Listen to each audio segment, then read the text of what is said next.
111-এর আলোচিত সাবেক সেনা কর্মকর্তা ও জাতীয় পার্টির সাবেক সংসদ সদস্য অবসরপ্রাপ্ত লেফটেন্যান্ট জেনারেল মাসুদ উদ্দিন চৌধুরীকে সোমবার গভীর রাতে ডিবির একটি বিশেষ দল রাজধানীর বারিধারা ডিওএইচএস এর একটি বাড়িতে অভিযান চালিয়ে গ্রেফতার করে।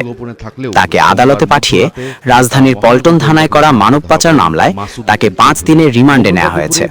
যুগান্তরের অনলাইনের এক প্রতিবেদনে বলা হয়, মঙ্গলবার সন্ধ্যায় ঢাকার চিফ মেট্রোপলিটন ম্যাজিস্ট্রেট আদালতে আসামিকে হাজির করা হলে মেট্রোপলিটন ম্যাজিস্ট্রেট আমিনুল ইসলাম জুনাইদ এ রিমান্ড মঞ্জুর করেন।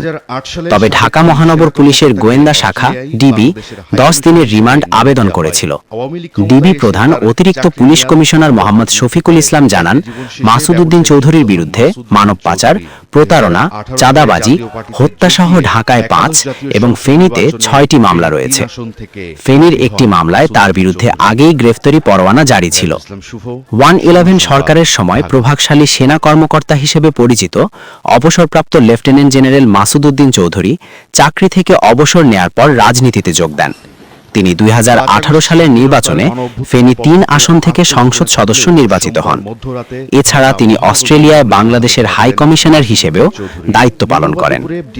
অবসর পরবর্তীকালে জনশক্তি রপ্তানি খাতে যুক্ত থেকে মানব পাচারের অভিযোগে তার বিরুদ্ধে সংশ্লিষ্ট মামলাটি করা হয়। ডেস্ক রিপোর্ট, বাংলার গেজেট।